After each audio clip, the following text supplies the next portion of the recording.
Good evening. Welcome to the Farron Dozier Show on KCAA Radio, 106.5 FM, 1050 AM. Also streaming from the KCAA Radio.com website and MBRradio.us. We got to bless the show before we get started. Let's go. When I was in my mother's womb, I had a calling on my life to do something in the glory of God and marry it like a wife. Commit myself to his word and never be led astray. And when it's all over, when he comes, I'll be glad to see that day in the morning time.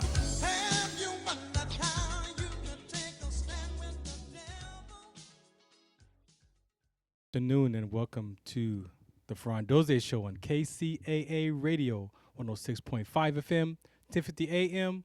Also streaming from the KCAA Radio.com website, the station that leaves no listener behind. Thanks for tuning in tonight. I am Farron Dozier. And I am transitioning from Sunday nights at 8 p.m. back to my original spot where I started here in 2021 on Tuesdays at 6 p.m. So for those of you who are new listeners, I really appreciate you for tuning in. And I pray that these conversations and these topics that you hear today and the future Tuesdays will be a blessing. If you're in your car right now and you got to get out of it, grab your device, type in kcaradio.com, click listen live or watch live, or download the app. That's right, we have an app, so you can get the KCA Radio app on your Apple or Android device, and then that way you can capture the episodes right from your app. Very convenient for you. Tonight, I'm just going to have a quick conversation. I'm going to reintroduce myself to the time slot here at 6 p.m. on Tuesdays, just kind of give you some background, the who, what, when, where, and why I'm even on the radio in front of you or listening to me today. And we're just going to go through some of the different segments that I talk from military to sports to life to spiritual, community outreach. I'm going to touch on those segments, highlight those, and then if you want more information about who I am or where I'm at, you can go to farrond.com, and that'll give you pretty much an outline of what I'm up to in the community. So let's talk about that intro. When I was in my mother's womb, I had a calling on my life to do something in the glory of God and marry it like a wife, commit myself to his word, and never be led astray. And when it's all over, when he comes, I'll be glad to see that day in the morning time. That was given to me at 16 years old. It was a personal prayer that I received the Holy Spirit at 16 at church, and I thought that was a rap verse, and I never forgot it, but I also never finished it because it wasn't a rap verse. It wasn't until in my mid 40s that I discovered that wasn't a rap song or lyrics to a rap. It was actually my personal prayer that God has given me, and at 16. It is important to me. It's how I open up the shows. It's how I bless the show. I used to have a pastor call in and do the show, bless the show for me, but I have the confidence. I'm back in church now, and I can handle it myself. So I can do my own prayers now. So that is what I'm using that for. However, when you listen to those words of that personal prayer, it is exactly what I've been through in my life. The things that God has pulled me through, the things that I've experienced all the way back to 2 years old of thinking that my mom didn't care about me, or I was disconnected from my mom at 2 years old, and all the stories that I made up about life as a child. And if you're willing to tell the truth to yourself, we all have some version of these stories on how we related to life as a child and our parents. The two most important people in our life is our parents, right? And then we turn to our peers for love and acceptance, right? In that transitional phase of elementary to middle school. And so we're looking for our identity and all those things. And if that identity is broken from that house, from that home, from that mom and dad, then who is the child going to turn to? We usually turn to our peers for that acceptance. And then when that gets broken, where are we left? In our identity, if you don't have one in sports, or in some career or some club, we're susceptible to drugs, gang violence, all types of predators and things like that. So what I've learned for myself in this healing journey the last 16 years is that I dealt with a lot of stuff. Farron was an emotional child. I was an emotional child, and I can be honest with that because I can look back and all the different things that I've been healing from were definitely not per se abusive, but emotional. And for some people, transition and change is very difficult. But even if you hear people talk, let's just go how we talk. If you ask somebody, how's life? Oh man, life is hard. Life is dangerous. Life is tough. And so if you really listen to people share and talk about how they describe life, you hear exactly what we're dealing with. So when I was growing up, for me, life was fun, exciting, and dangerous. And when dangerous showed up, I had no control over it, right? Because I can't. There's some things in life we can't control. So sometimes when those experiences of how I viewed life became dangerous, then I behaved a certain way to survive an experience of a past experience, though, right? So when you understand, how we operate as a human being, right, and how we talk, and the language that we use, and our thoughts, and our feelings and emotions, and the body sensations that all tie into who and how we experience this lovely planet, sometimes those ideas are corrupted. Sometimes those ideas are misinformation. Sometimes that child is missing information that is actually needed for the child so that the heart can have that information. So when I go to make up a story about what happened, I was given that information from my parents, right? And so sometimes some of us have grown up in an environment where I'm the parent, you're the child, so you don't get no say-so. It's a one-way conversation. And many of us grew up in that environment. Sometimes it's cultural. Sometimes it's just what our ancestors were taught on how to raise their family and use control by dominance to control our children. So I'm asking you, as you listen to these conversations, when I have these heartfelt, serious life talks, that you can self-examine yourself with these conversations. They're empirical truths. You don't have to Google nothing. All you need to do is be willing to look in your life about what the conversation, the principles that I'm sharing, and see if you have a relatable story to that. And for most of us, we can relate to one another. You may not understand what I went through, and I don't understand what I went through. I don't understand Farron. So there's no pressure for you to try to understand me. My conversation is relatedness. And if we can relate to one another, we can talk about anything on the planet. And so this first part of this segment is dedicated to part of that title of that prayer that I gave it called the morning time. And for from 16 to 49, I felt like the morning time was like the AM, right? In the morning time. I'll be glad to see that day in the morning time. But in the transition of my father's passing in 2019, that prayer became a little bit more special to me because God allowed me to see that prayer was not just morning time AM, but morning time as in grief and loss. And so as I started to deal with my father's death, it was very traumatic, very emotional because it was unexpected. And the great thing about that is that I was able to reconcile my relationship with my father in 2011, and he passed in 19. So I had a new relationship with my dad for 8 years. So the first 40 years, I thought my dad didn't love me. And that came from a decision that I made up at 5 years old. Right? So from 5 to 30 to 40, that's 35 years, that in my mind, I felt like my dad didn't love me. And I had proof. I had evidence. I had body sensations. I had memories. I had proof that you couldn't tell me that my dad loved me. He didn't, because I calculated and I made up stories that proved to my subconscious mind that, yes, see why he didn't show up and pick you up that day? Because he doesn't love you. Do you see why he didn't get you that gift? Because he doesn't love you. So I had evidence from 5 to 40. But I'm grateful because in the development and the healing journey that I started in 2011, turning 41, I was able to restore that relationship with my dad. I was able to do the work. I was willing to do the work up against some principles, up against some conversations that challenged my thoughts. It challenged my experience. It challenged my emotions. It challenged my thought process. And after I put my life and that story up against my dad in that process of those principles, I realized that I only had half the story. I realized that I made up the story that my dad didn't love me. He didn't say that he didn't love me personally. Matter of fact, that day when I asked where did my dad go, the person in the room said he left. That's all that they said.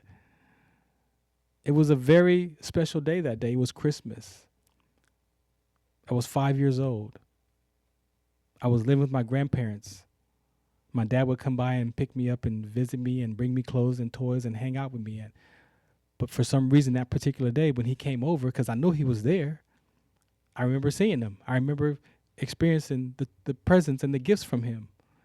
But there was one part of that evening, I don't know what part of the day it was, that I looked up from playing on the floor and I asked the room, where's my dad? Where'd my dad go? And somebody says, oh, he left. And for some reason in that moment, my mind said, oh man, your dad left? My dad left. Oh man, why did he leave? It's Christmas. It's a special day.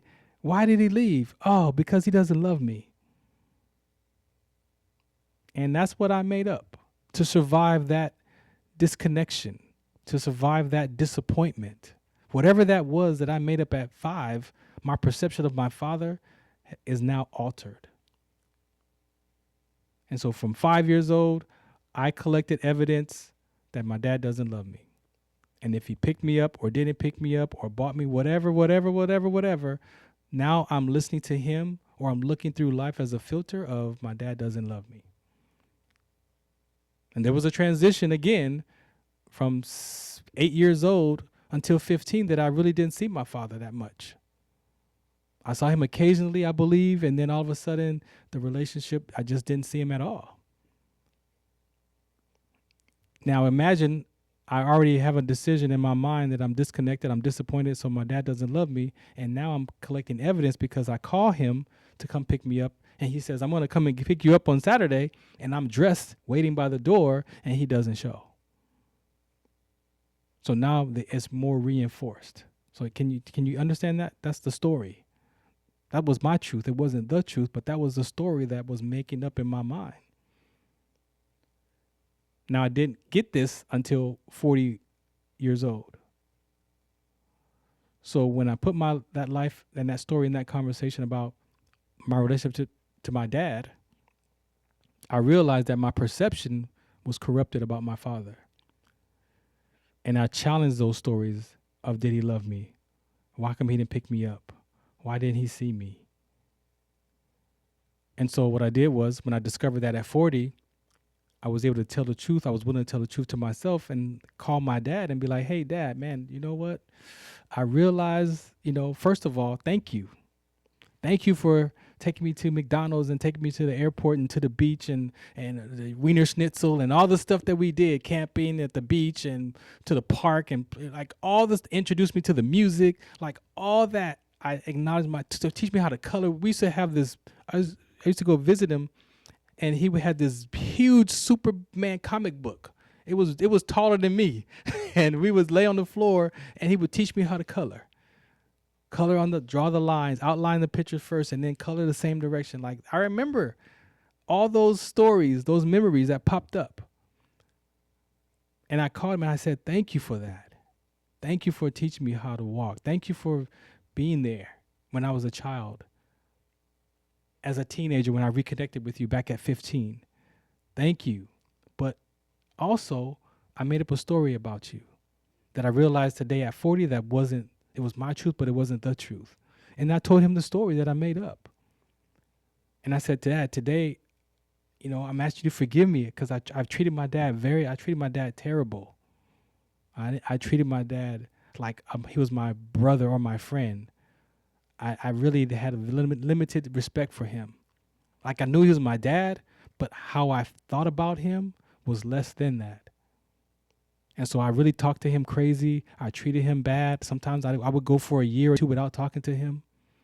But I remembered every time I called him, it was like he was excited to hear from me. So when I asked him to forgive me, I didn't apologize.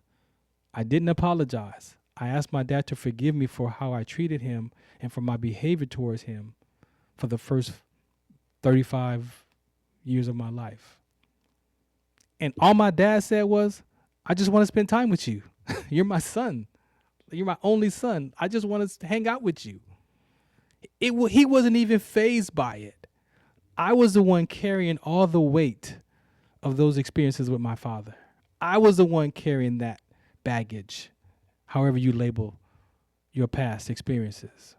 I was carrying that toward my father. And all he wanted was to spend time with me. And I would cut him off so he couldn't have that because in my mind, you don't love me. And so I say that to say because when he transitioned, we were complete. We were complete. I didn't get a chance to talk to him before he passed away. I was in TV broadcasting school at the time. He passed on a Friday, and I was doing homework because my school was Monday through Thursday. So I spent Friday, Saturday, Sunday studying because I had a test coming up for the next week while starting another week with a new. So that's how fast paced the school was. So that weekend, I didn't talk to him on Friday. I was studying. I was in the library. And then Saturday came, and I didn't talk to him on Saturday. And then Sunday came. I didn't call or talk to him on Sunday. Now, it's not that we were fighting. It was normal. We would go 3 or 4 days without talking because we would see each other on social media or he would comment on a post. So I believe he commented on one of my posts like Wednesday or Thursday. There was some exchange text messages in that week, but in my mind, I was focused on school. So, there was a few days that I had to focus and on that curriculum. So that Monday morning when I got up to drive to school, I was going to call my dad. I ended up calling my mom. So I ended up talking to my mom the whole way, like an hour to get to class. So I ended up talking to my mom the whole day and then did the classwork. After that, on Mondays, I had a show at Morse Media Studios in L.A., Leimert Park, the Sports Collective TV. So I drove to do that show on Monday night. I drove home Monday night, and I didn't call him. So I said, I'm going to call my dad on 2 in the morning on my way to school. So 2 in the morning comes. I didn't call him. I called another friend. Ended up talking to that friend the whole way to school. And now it's 11:30 or so, and I'm done with my filming on the camera. I was in charge of cameras that day. And I have my cell phone in my pocket, of course, because we're in class. And so after we film, we go to lunch, come back, and then I work on my part of the editing. So as I take the cameras back upstairs to the classroom, put the cameras down, put everything away, I grab my cell phone out of my pocket, my back pocket, and I see a missed call, and it's my dad's caregiver. So I call. No, first I listen to the voicemail of the caregiver, and I kept the recording still. She's crying hysterically. She's crying. Your dad's not, I found your father. He's not responsive. I called the ambulance. Call me back. Oh, no, hysterically crying. So I take a deep breath. I press the button. I call her, and she's still hysterically crying, telling me what happened about my dad. And she called the police. She called the ambulance. And so I'm like, what? What? He's not, I'm just in shock. And so I'm like, okay, well, let me know what happens when the police get there. Let me know. Call me back, when I'm at school. So call me back. Let me know. I'm going to lunch. It's like, what? Like what? So I hang up the phone, and I'm standing in the hallway of the academy, and I remember when I played this back, out of my mouth, I said, damn, my dad died. I'm done.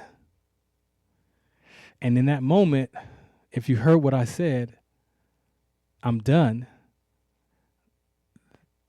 that set a trajectory off of now me worried about life. Like I was ready to walk away from school. I was ready to walk away from broadcasting. I'm a sickle cell trait advocate, as you'll find out if you don't know. I was ready to just quit everything and just be like, I'm done.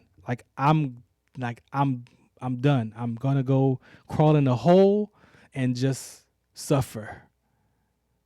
Right, and that's how I felt.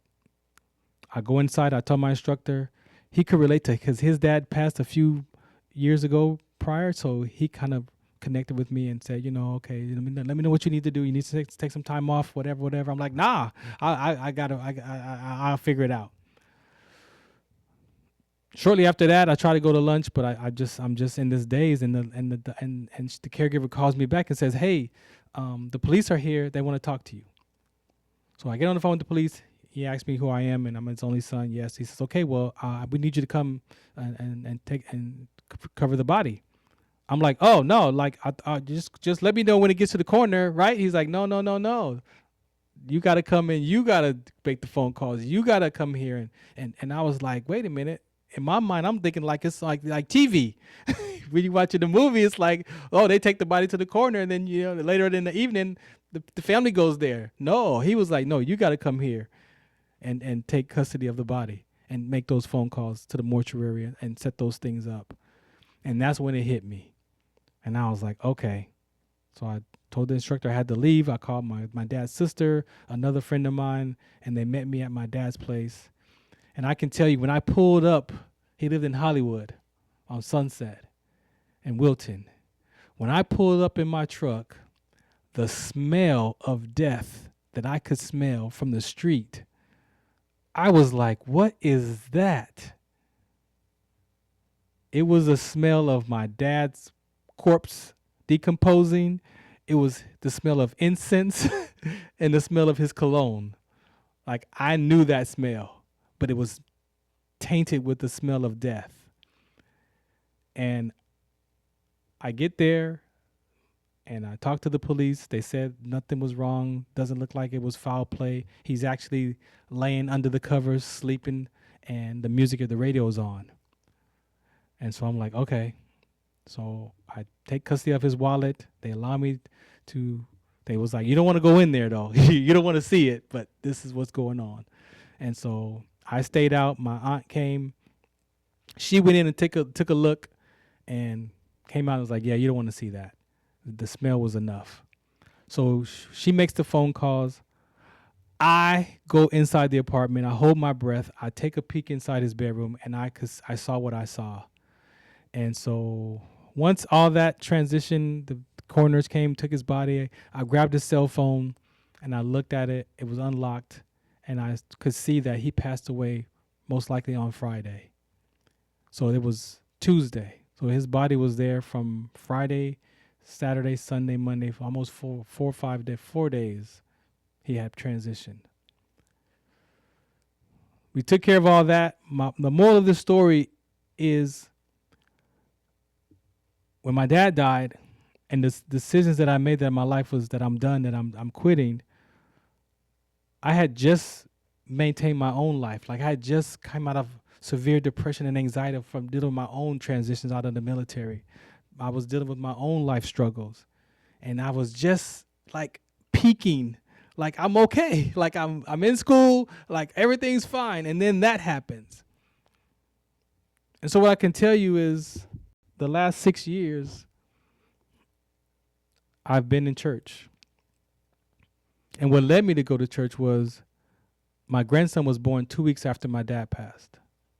So I'm on this emotional roller coaster that my dad is gone, but I'm having a grandson born. And some people, we have these thoughts and views that, okay, well, one life is taken and God gives you another one. I mean, we know those stories.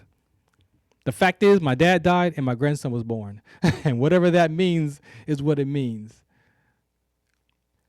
But I started to question my life. I started to question, how much time do I have? Now I'm looking at, my dad was 69. I'm 49. How old is my grandson going to be when I die? How old is my daughter? Am I going to be the same age as my daughter is, and my grandson is, but my dad passed. So now I'm worried about Farron's life. Now I'm worried about how much more time I got left on the planet. And I didn't realize it at the time, but I can articulate it today that when I got back in church, what I discovered was that I was poor in spirit. And that is Matthew 5:3. It says, "Blessed are the poor in spirit, for theirs is the kingdom of heaven."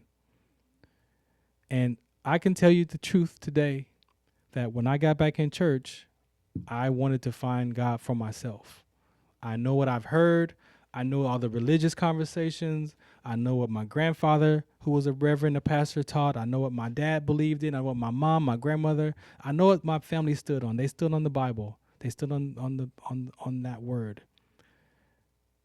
Now I said, my soul was being fed with personal development education. It was being fed with classes, all the stuff I had been in that education. From 2011 till for 8 years, I have been working on the being of who Farron is and unraveling all those stories that I made up from childhood. But I could admit that I was poor in spirit, that my spiritual being was starving. I was a better person. I was responsible. I was taking responsibility for my behaviors and my past and owning my past, but my spirit being was starving. So I came to church. I came to Christ. I don't want fire insurance. I want to know you for myself.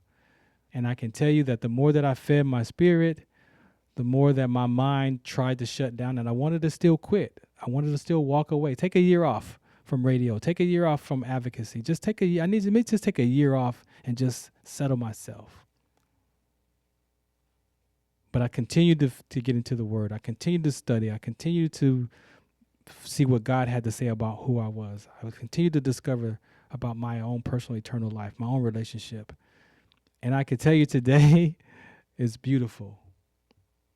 I found Christ for myself. Yes, we talk about religion, and for some people, I'm not here to tell you what you should believe in, because that's not my conversation to you. I can just tell you what Christ has done for me, and that all the stories that I made up about my mom and my life, that I found those stories in the Bible. I discovered who I was being in the Bible. They're called the fruit of the Spirit. They're called strongholds. They're called virtues. They're called kingdom principles. That conversation that I learned in the personal development softened my heart to then understand that those were principles. The things that I used to soften my heart, to transform my life with those worldly classes. Yes, God uses worldly classes to put us on path. So those personal development educations that I was taking softened my heart enough that when it was time for me to get into the Word, it was a simple and easy transition, because I understand that principles are to be used by. They're not conceptual. See, a lot of times we listen to things that sounds good for them, but not for me. I can't do that. I'm not therapy. No, I'm not personal development. I'm not taking no personal development. I don't need that. I don't need those classes. I'm fine. Well, yeah, that's what our mind wants us to keep us protected and safe, to survive. But your spirit wants to live life. So in that transition of me now understanding my spiritual being and feeding that, and then aligning my soul, my subconscious mind with the Word, I was able to now, that mustard seed of faith that we talk about, that mustard seed of faith started to grow because I started to get the Word in my heart. I started to download those biblical principles and challenge my thoughts in those stories. So not only did I get a transformation of my heart, but I also got free indeed by some of the Word. Now, there are some things that I got free from that don't bother me no more. There's some things I got a better understanding of who I am and why I act like that and why I behave like that. And so I could be responsible for my behavior. And there's still some things that I'm still figuring out, that I'm still dealing with. So I don't have it all figured out. But I do recognize where it's coming from. I do recognize the stories that I made up that weren't true about my mom and my dad, about my peers, about Farron. And I'm saying that the first beatitude biblically is what I read to you. Matthew 5:3. Blessed are the poor in spirit, for theirs is the kingdom of heaven. And I was able to find God for myself, challenge my religious beliefs, challenge the religion conversations of the world, and I found peace in it. But the second beatitude is why I'm said all this the first half of the show, is because the second one is, blessed are they that mourn, for they shall be comforted. So when I admitted to myself that I need to find Christ for myself, I was in mourning. That was the prayer that God gave me in the morning time and in the morning time. So it wasn't just the AM, it was the morning of the grief and loss. Now, I've had people die in my life. My grandmother passed. That took me 10 years to get over naturally. I was in the military. I have friends who passed away in combat. I've had friends who passed away from suicide from the military. I've had my friend's son who completed his life. So we've all cousins. Shortly after my dad passed, the next year my grandfather passed, and then after that my dog passed. I had to put my dog down. So we've all experienced grief in some aspect. And there's no right or wrong, good or bad, a way to how you deal with it.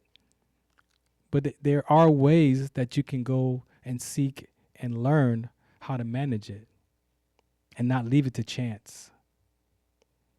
And so one of the biggest things that I learned from my personal development classes was I studied the being of human beings, which is the human being experience. A lot of times we've been hurt in our past. We've been disappointed in folks. We did disappointed in ourselves, ashamed. So I lived avoiding embarrassment, disappointment, and being ashamed. But that wasn't in my adult life. That was in my child life, in my childhood age. Do you understand that? When I was living from shame and embarrassment and disappointment, it was getting played out in my adult life. But those episodes happened in my childhood. The corruptedness that I was disappointed in myself. The corruptedness that I was embarrassed. That I was ashamed. I have proof. I got stories, I got evidence, I got body sensations to prove that I was embarrassed, that I was disappointed, and that I was ashamed of that. Those episodes. But the mind of a child doesn't understand that. The brain is designed by perception patterns, memory patterns, and action patterns. That's what your subconscious mind is storing. Clips and pieces of the past so that you can know how to get on the freeway, any freeway, and know how to navigate. When you can walk into a room and know how to maneuver because you have brain patterns, memories that your mind reminds you of what this, okay, so this looks like that, so this is what I do. This looks like that, so this is how I feel. That's the perception patterns. If you understand, that's a little bit of brain science that I learned. So when you understand that and I apply that to the principles and I apply that to my own personal life, then I was able to be willing to tell the truth that, yeah, I had a lot of stuff, 10 different decisions I discovered in the first 40 years of my life that now I'm unraveling. Month after month, week after week, day after day, I'm challenging those thoughts. It's important. So those beatitudes, poor in spirit, my soul was fed. But in your soul is your mind, will, and emotions. In your soul is your mind.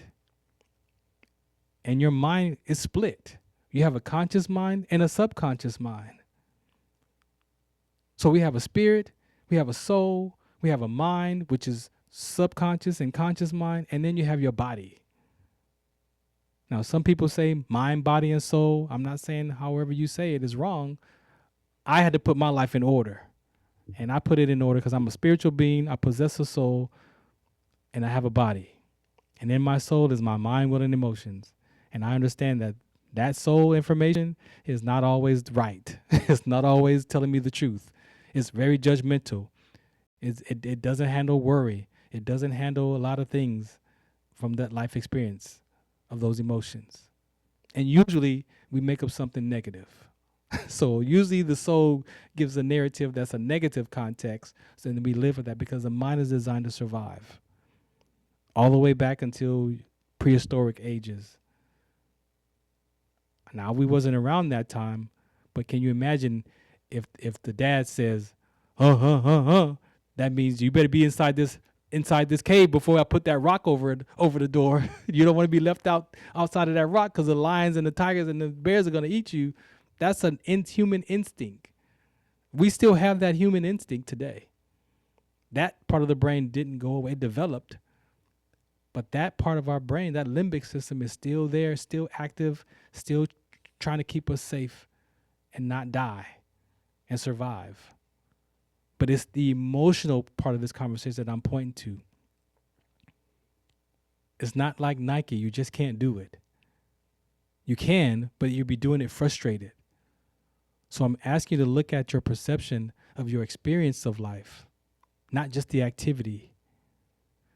And so I've used these conversations to get my life back on track, to align my spirit and my mind to have a conversation. Because when you close your mouth and you hear that voice in your head still talking and being judgmental and being cynical, and why is he talking? What is that?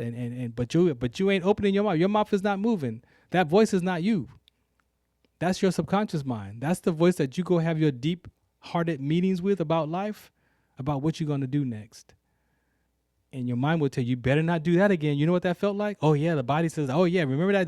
That's anxiety. Oh, yeah, that's depression. No, we don't want to feel that no more. So then we don't want to feel. But your experience is connected to those feelings and emotions. And so these are the kind of conversations I'm going to have with myself, with guests.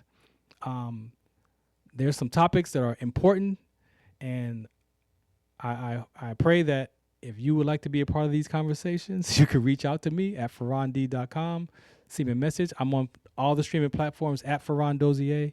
But this first piece I wanted to introduce you to, because I'm really looking at grief today. Grief is important. The fear of dying, the fear of death, like those conversations are important, and no one escapes that. No one escapes it. No one escapes death. But you can figure out your relationship to death. You can figure out how you feel about death. You can start to heal, if you're willing to, in some of those areas around death. Before I play this PSA, I did a talk at elementary school in December. And the little girl, I asked the questions, what do you want to be when you grow up? These are 3rd, 4th, 5th graders. The little girl says, I want to be a veterinarian. I'm the owner of the Inland Empire Hounds, ABA, IAHounds.com. Made me think about, what's your favorite animal? So the children raise their hands for what their favorite animals are. This little Hispanic girl in front of me, Latin descent, she says, my goldfish died. And I'm like, and whatever I said to the little girl, because I know what it feels like to have a goldfish die. If you had a fish, especially goldfish, they die quickly. Sometimes in the next couple of days, like you only got them for a couple of days, sometimes a couple of hours. So when she said that, I'm like, whatever I said, God allowed me to deliver that message to the little girl. Then she says, I had to flush it down the toilet. But when she said I had to flush it down the toilet, I saw her face. I heard her tone. And I said, oh my gosh, this little girl is in grief. She's in loss. She's in loss of her goldfish dying and then flushing it down the toilet. 3rd grader. So whatever I said to her to deliver that message, to comfort her, the other children's hands went up. And all I heard was, my mom died. My dad died. My grandpa died. My grandma died. My uncle died. My auntie died. My cousin died. And I'm like, in front of these children in a career day, like, oh my gosh, these children are dealing with grief. And whatever message I was able to deliver to those children, the Holy Spirit allowed me to deliver to those children. It was done, complete. They transitioned out. And the teacher that was overseeing the room, she says, we don't have time for these social emotional talks. We're focused on training and teaching and test scores with these elementary school students. We don't have time for these kind of talks. She says, I'm grieving. My dad passed in September, and my mom's 81, and I'm grieving. So she was touched by what she heard about the children share, not just from the animals passing, but the loved ones passing. So I'm asking you, how do you think a 3rd-year-old can focus on vocabulary words and studying when their hearts are dealing with not just grief, what's going on at home? Am I going to have dinner tonight? My parents were arguing when I left this morning. Are they fighting? They're always fighting. And you want me to focus on vocabulary words. You want me to focus on test scores. You want me to be friends with these people, these other children that I'm already broken, and I'm bullying these children to get my negative off of me and put it on other people. That's all bullying is. But when I heard that, it just reminded me how important this grief conversation as I transition into this new season, that I'm taking on this mourning conversation. I'm taking on the grief conversation. I have a show called Beyond 2D with Jessica on Wednesdays, second Wednesday and fourth Wednesdays. Last year we did a couple episodes, 4 episodes on grief. That is something that's been on my heart. I know it. I've been through it. I know what it feels like. There is ways to handle that and manage that grief. There it is, if you're willing. If you're willing. So we're not just going to be talking about grief every episode, but that is one of the conversations that I'm having in the world, in church, with myself.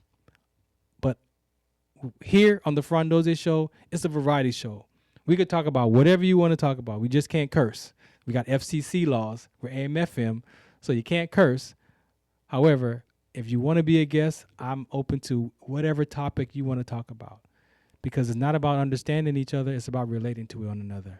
And maybe what you're dealing with, I could get some information and learn something about you and from you, and then vice versa. Right? So anyone is welcome. I'll pull a stranger off the street if they want to be a guest on an episode. Doesn't matter your background, age. I've interviewed children, elementary, middle school, high schools, professional athletes, veterans, pastors, you name it. I've been at this for 16 years. I've been broadcasting on the radio, internet radio, since 2010 on Blog Talk. Blog Talk just went out of business. So I'm not brand new. I'm very humble. I don't have it all figured out, so I still make mistakes. I'm still nervous the first 5-10 minutes of the show because I don't have it all figured out. But I know that there's some very important conversations, and creating the space for those to be had are important to me. So I'm going to play this first PSA. This is one of my sickle cell trait PSAs. I got a few of them. I'm an advocate for sickle cell trait, wdconsct.org. Listen to the PSAs, and then I'll come back, and then we'll talk about. Do you remember studying sickle cell in biology class? What's the Count on Sickle Cell Trait Prevention is here to bring you awareness, education, and prevention conversations around the risk factors of this inherited gene. Visit wdconsct.org.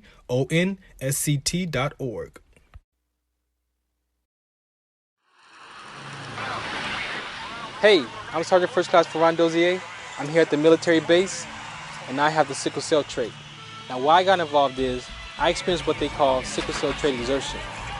And I was doing the Army physical fitness test, the 2-mile run, and when I got done, I collapsed. A lot of soldiers and athletes have been dying at football fields and running track, and the family members have no idea that they have the sickle cell trait gene or that it's a trigger. So my purpose is to mobilize the community so we can find out what's in your genes. How will life be if we could prevent another child from being born with sickle cell trait or disease? And if a child was born with the trait or disease, that the family members would have the education, awareness, and resources in every city that they lived in. So tune into our webinar series and find out what's the count. What's the count? What's the count? What's the count?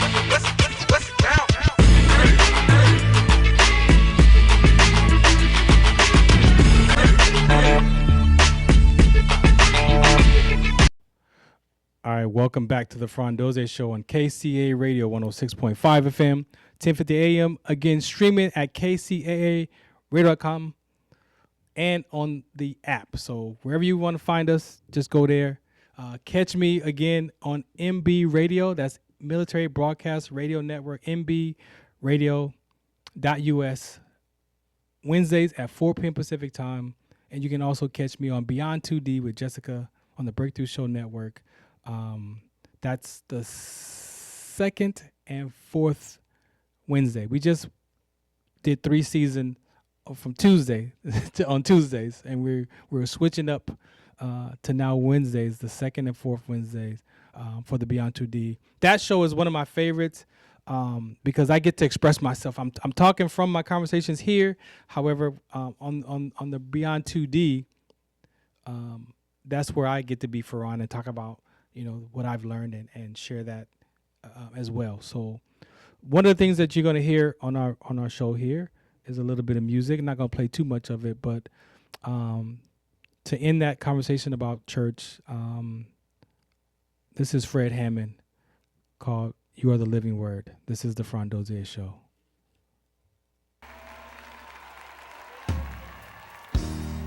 Bread of life sent down from glory.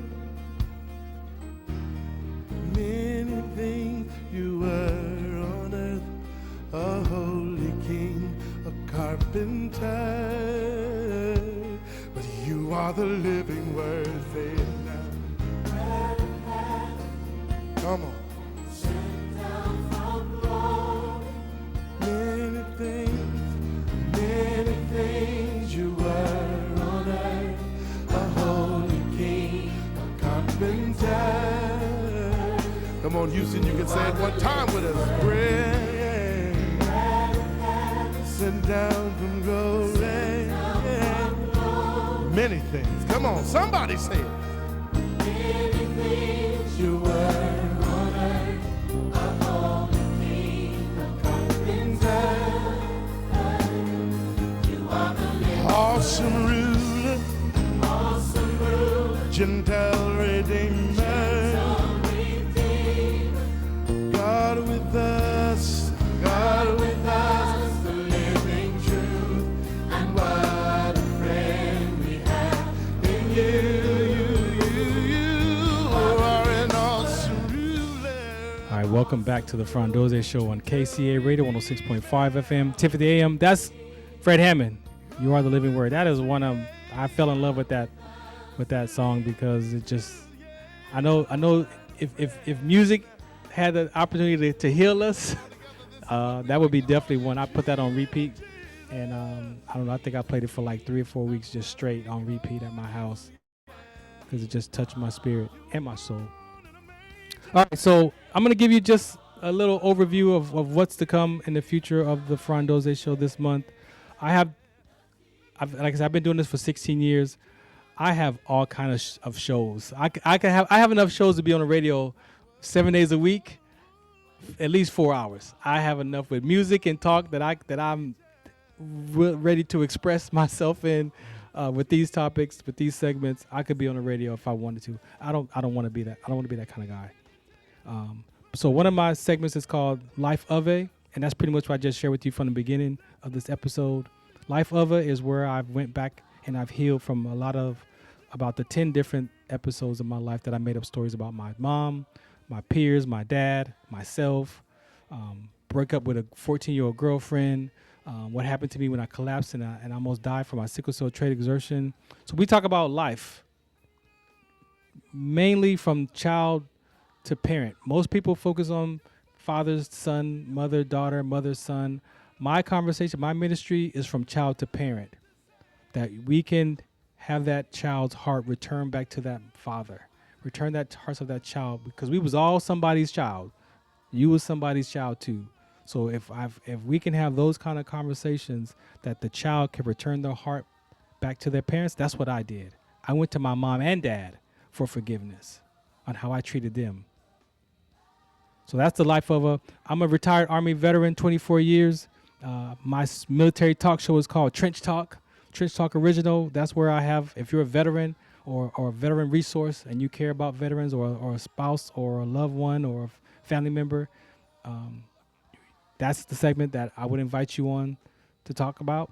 I have a segment called Fahrenheit. So my name is Farron, but it's also Farron. But I was teased as a child, so I hated Farron. But after a few years in my 40s, I came up with a segment called Fahrenheit, playing the hottest hits and the coolest conversations. And so I embraced my original name of my mom gave me, Farron. And this is one of the songs right here that reminds me of if I say a hottest hit and a classic, this song right here is one of those songs from the 70s.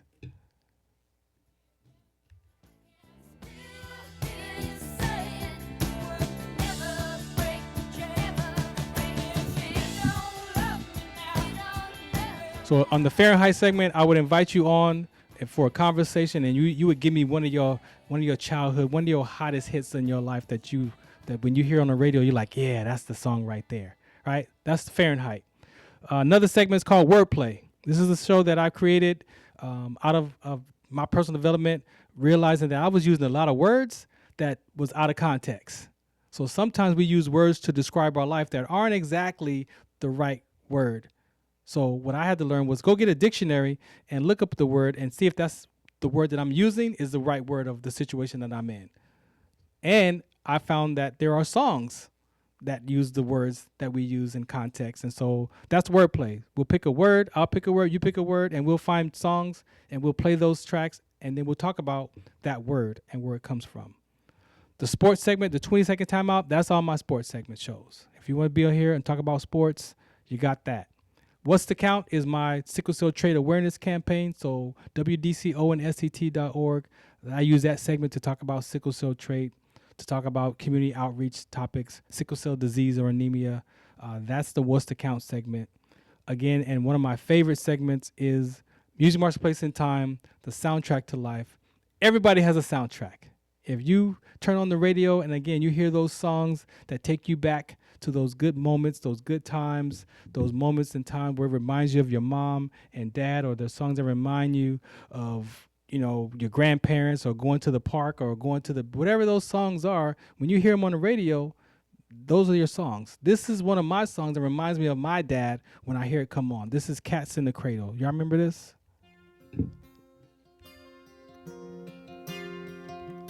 I'm going to speed it up for you so you can hear it. Bills to catch and bills to pay. He learned to walk while I was away, and he was talking for I knew it. And as he grew, he'd say, I'm gonna be like you, Dad. You know I'm gonna be like That reminds me of my dad because I turned out just like my mom and dad, resisting as a child that I want to be like them. If you listen to Cats in the Cradle, he's talking about him and his relationship with his son and how he didn't pay attention to his son and what happened to his son and how his son treated him when he got older. A lot of us deal with that as children, as parents, and I love my mom and dad, but they got on my nerve. I had to look and see, why did my parents get on my nerve? Well, guess what? It wasn't them, it was Farron. I want to say thank you for listening to the show today. Very honored, very blessed to have my shows here on KCA Radio. All year, we're going to have some really hot topics, some really real life conversations. I don't fluff it up. We don't talk about life, we talk from life. And I will use the word, we will use personal development, we could use whatever you want to talk about. Cognitive behavior, I took that. Grievance classes, I took that. So we can have a very intelligent conversation here on the Farron Dozier Show about whatever you want to talk about. Veterans, life, whatever cause, whatever you care about, sports, whatever age, professional. If you only second string, nobody's turned away. If you want to share your story and share your life, we can talk about it right here and talk from it, from the Farron Dozier Show on KCA Radio, 106.5 FM, 10:50 a.m. Again, FarronD.com, WDCONSCT.org for more information about my sickle cell trait, and www.rabdo.info. Just FarronD.com for all of it. Shout us out, what count. Miss your